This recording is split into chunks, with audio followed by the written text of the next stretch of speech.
નિવેદનને મરોડીને અથવા એક ચોક્કસ મારે જે સમજવું છે એ જ હું સમજીશ આ રીતનું પોલિટિક્સ ખાલી ભારતીય જનતા પાર્ટી નથી કરતી.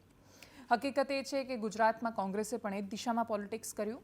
સાવ બેફામ ને બફાટ કરે એ પ્રકારનું નિવેદન વિસાવદરના પૂર્વ ધારાસભ્ય ભૂપત ભાયાણીએ આપ્યું. ભૂપત ભાયાણી બોલ્યા કે રાહુલ ગાંધી નપુંસક છે. રાહુલ ગાંધી માટે આ પ્રકારનું વાક્ય એમણે ચૂંટણીની જાહેર સભામાં આપ્યું. એ જ્યારે આ બોલી રહ્યા હતા ત્યારે લોકો ખુશ પણ થઈ રહ્યા હતા અને લોકો ખુશ થાય તો નેતાને બહુ મજા પણ આવતી હોય બોલવાની. ભૂપત ભાયાણી પર હવે કોંગ્રેસના લોકો આક્રમક થયા અને એ લોકો આક્રમક થયા તો એ લોકો પણ એવું જ બોલી રહ્યા છે. ઘણા બધા વિડીયો સામે આવ્યા. કોઈએ ફોન કરીને કહ્યું કે ભાઈ તમે ટેસ્ટ કરવા માટે ગયા હતા. પ્રતાપ દુધાતનો એક વિડીયો વાયરલ થયો છે કે જેમાં એક જાહેર સભામાં એ એવું બોલી રહ્યા છે અને સંબોધી રહ્યા છે કે તમારા ઘરમાંથી કોણ ગયું હતું ત્યાં રાહુલ ગાંધી નપુંસક છે જોવા માટે. આપણે ત્યાં નપુંસક, નિર્વીર્ય એ પ્રકારના શબ્દો સામેવાળા વ્યક્તિને શક્તિહીન કહેવો હોય ત્યારે ઘણીવાર વપરાતા હોય છે, વ્યંગમાં વપરાતા હોય છે. જ્યારે કોઈને એવું કહેવામાં આવે કે સાવ નિર્વીર્ય નેતા છે અને નિર્માલ્ય બની છે જનતા, આ પ્રકારના કઠોર શબ્દો વાપરવામાં આવે ત્યારે એનો મતલબ, નિર્વીર્યનો મતલબ સ્પમ વગરનો નેતા કે કોઈ એના શરીરની સેક્સ્યુઆલિટી પર પ્રશ્ન નથી કરતા આપણે. એ વ્યક્તિ પોતાના અંગત જીવનમાં કેટલો સક્ષમ છે શારીરિક રીતે એના માટે એ પ્રકારના શબ્દો નથી વાપરવામાં આવતા. કટાક્ષ કરવામાં આવે છે કે એ શક્તિહીન છે, એ નિર્ણયો નથી લઈ શકતો. જો કે આ રીતે કટાક્ષ કરવામાં આવે તો પણ આપણે એવા સમાજમાં રહીએ છીએ કે એ સમાજમાં આ પ્રકારના શબ્દોને કોઈ દિવસ સકારાત્મક રીતે નથી લેવામાં આવતા. એટલે ભૂપત ભાયાણી જે બોલ્યા એને કોઈ દિવસ જસ્ટિફાઈ ન થઈ શકે. પણ એના પછી પ્રતાપ દુધાત આખી વાતને એક વાત સાથે જોડીને એ જે બોલી રહ્યા છે એને પણ કેવી રીતે જસ્ટિફાઈ કરવામાં આવે. એટલે પહેલાં ભૂપત ભાયાણીને સાંભળીએ અને પછી પ્રતાપ દુધાતને સાંભળીએ અને પછી જોઈએ કે બે ખરાબમાંથી ઓછો ખરાબ કયો, ઓછું ખરાબ કોણ બોલ્યું છે. કે પછી એક ક્રિયા હતી એટલે એના પર આવી પ્રતિક્રિયા સ્વાભાવિક હતી અને રાજનીતિમાં તો આવું જ ચાલે અને રાજનેતાઓ તો આ જ બોલે. તમારે એમ લેવું હોય તો એમ લો, કેમ કે હકીકત તો એ છે કે ભૂપત ભાયાણી બોલે છે તોય જનતા ખુશ થઈને તાળીઓ પાડે છે, પ્રતાપ દુધાત બોલે છે તોય લોકો ચીચિયારીઓ પાડે છે. હકીકત એ છે કે જનતાને મજા આવે છે આવું સાંભળવાની, એટલા માટે નેતાઓ આવું બોલી રહ્યા છે. નેતાઓને ડેફિનેટલી પ્રશ્ન છે, પણ એ આ બધા પ્રકારના સ્ટેટમેન્ટને એન્જોય કરતી જનતાને પણ એ પ્રશ્ન પોતાની જાતને પૂછવો જોઈએ જે એ સભામાં હાજર હતા. સાંભળીએ બંને રાજનેતાઓને. રાષ્ટ્રની ચૂંટણી છે. આપ સૌ સમજી શકો કે રાહુલ ગાંધી જેવા નપુંસક વ્યક્તિત્વના હાથમાં દેશની કમર ન સોંપી શકાય. સમજી શકીએ ને બધા? તો આલિયા માલિયા જમાલિયા બધા કુંડિયા પાણી પીવે છે બધા. શું કામે? બીજી કુંડિયા આપણો સિંહ નરેન્દ્ર મોદી. જનતાની વચ્ચે લોકો છાતી કાઢીને જાજો અને ક્યાંય પણ નાના મોટા ઈ ભૂપત ભાયાણીને અમરેલીની આ કાર્યાલયથી એનું પણ કાર્યાલયનું ઉદ્ઘાટન હતું. ઈ ભાજપના વ્યક્તિનો કહેવા માંગુ કે તમે જે અમારા રાહુલજી બારામાં નિવેદન કર્યું, રાહુલજીને જે તમે ભાષાથી ઉપયોગ કર્યો, હું તમને પૂછવા માંગુ છું ભૂપતભાઈ ભાયાણી, તમારા ઘરમાંથી કોણ ન્યાય ગયું હતું તો તમને ખબર પડી કે અમારા રાહુલ ગાંધીમાં ખામી છે? તમારા ઘરમાંથી કોણ ગયું તમને પૂછવા મીડિયા સામે માંગુ છું.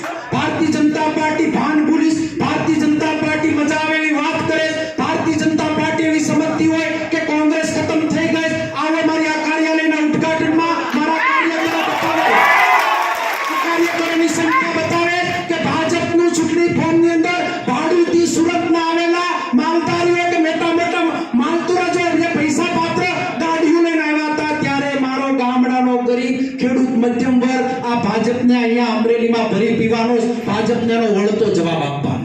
ફરી એકવાર ગુજરાતમાં પણ એ જ કરવામાં આવ્યું. ભારતીય જનતા પાર્ટીને સમર્થિત અનેક ટ્વિટર હેન્ડલ્સ એમણે પ્રતાપ દુધાતની આખી વાતને, પ્રતાપ દુધાત એવું બોલ્યા કે તમારા ઘરમાંથી કોણ ગયું હતું ત્યાં ચેક કરવા માટે, ટેસ્ટ કરવા માટે રાહુલ ગાંધી વિશે.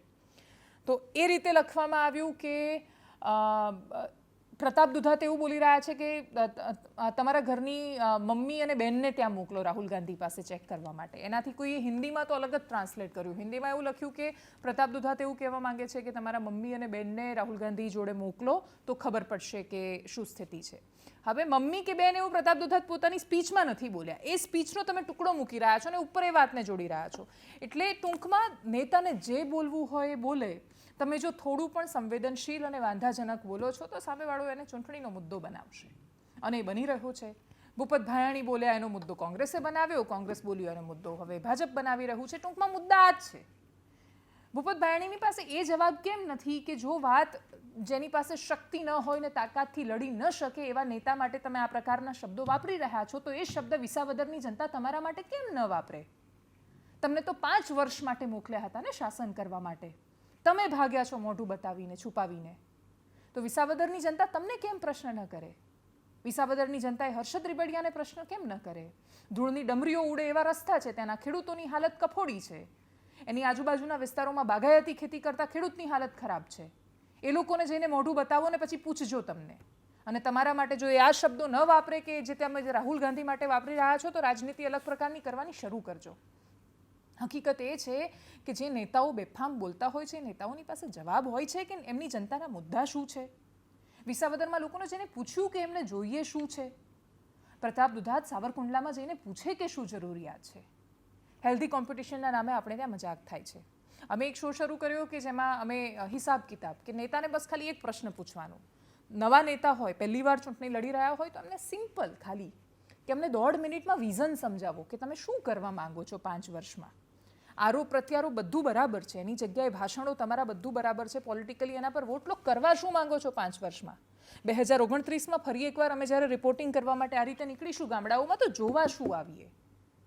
નેતાઓની પાસે જવાબ નથી હોતા. અમદાવાદ પશ્ચિમના ઉમેદવાર ભારતીય જનતા પાર્ટીના એમણે કહ્યું કે ભાઈ તે કે બેન મને તો ના પાડી છે પાર્ટીમાંથી બોલવાની, આ તો મેં તમારો ફોન ઉપાડ્યો એ બહુ મોટી વાત કહેવાય. બાકી અમે તો મીડિયા સાથે વાત નથી કરતા. અરે વિઝન કહેવાનું છે તમારે, 5 વર્ષ શું કરવા માંગો છો? એક ઉમેદવાર જવાબ આપે છે કે તો અમારી પાર્ટી કરશે એમ કરીશું. કોંગ્રેસના ઉમેદવાર કહે છે ભાજપવાળાએ કશું જ નથી કર્યું ને બહુ જ ખરાબ છે. તમે શું કરશો આવીને? જ્યારે નેતાની પાસે પોતે શું કામ ચૂંટાવા માંગે છે એનો જવાબ નથી. એટલા બધા પરોપજીવી કેવી રીતે બનવાનું? નેતાઓ જ્યારે પરોપજીવી બની જાય કે પ્રધાનમંત્રી મોદી કંઈક કરે છે એના આધાર પર જીવતા નેતાઓ થયા છે.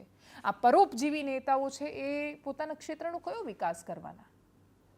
એમની પોતાની પાસે કેમ કોઈ વિઝન નથી કે શું કરવા માંગે છે? ચૂંટાઈને આવ્યા હતા એવા જૂના નેતાઓ છે, એમની પાસે આપવા માટે હિસાબ નથી.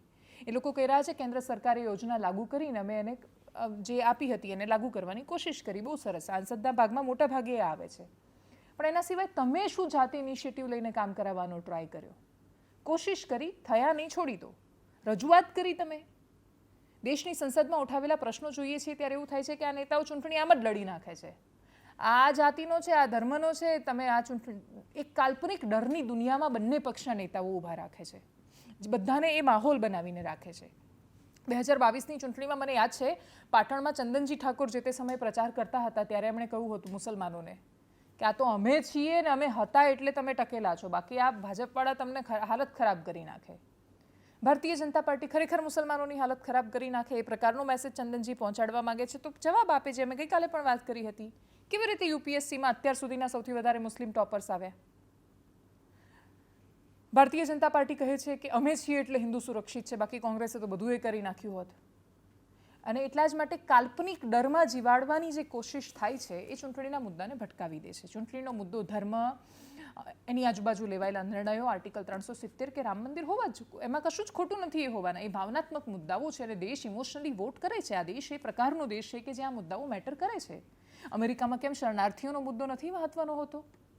ત્યાં એ સરકાર નક્કી કરે છે કે સમાજ કેટલો હેલ્ધી રહેવાનો છે. સમાજ સરકારને ચૂંટીને મોકલે છે અને પછી સરકાર સમાજની તંદુરસ્તી નક્કી કરે છે. અને એટલે જ એ પ્રકારના મુદ્દાઓ ખૂબ મહત્વના છે. પણ ખાલી એ જ મુદ્દાઓ નથી ચૂંટણીમાં. અને આખા મુદ્દાઓને એ રીતે જ્યારે ડાયવર્ટ કરવાની કોશિશ થાય, હકીકત એ પણ છે કે નેતાઓ આખા ભાષણમાં આ પ્રકારની વાતો નથી કહેતા, પણ એ જ્યારે આવું બોલે છે ત્યારે જનતા ચીચિયારીઓ પાડે છે અને જનતાની પડતી ચીચિયારીઓ મીડિયાના કેમેરામાં કેદ થાય છે અને પછી 15 મિનિટના ભાષણમાં બોલાયેલો 50 સેકન્ડનો ટુકડો એ દેશનો સૌથી મોટો મુદ્દો બની જાય છે.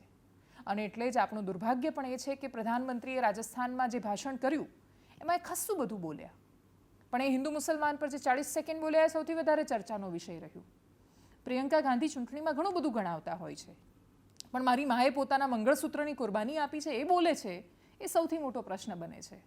એટલે દરેક વખતે બધો જ બ્લેમ નેતા કે જનતા પર કેવી રીતે અમે કરીશું? અમે પણ તો છીએ જવાબદાર કે અમે નેતાને પૂછીએ છીએ ત્યારે એવું જ કહીએ છીએ કે આ મંગળસૂત્ર પર બોલ્યા છે તમે શું કહેશો, સેમ પિત્રોડાના પર બોલ્યા છે તમે શું કહેશો? અમે જ નથી પૂછતા ને એમને કે 5 વર્ષ કરવાનું શું છે.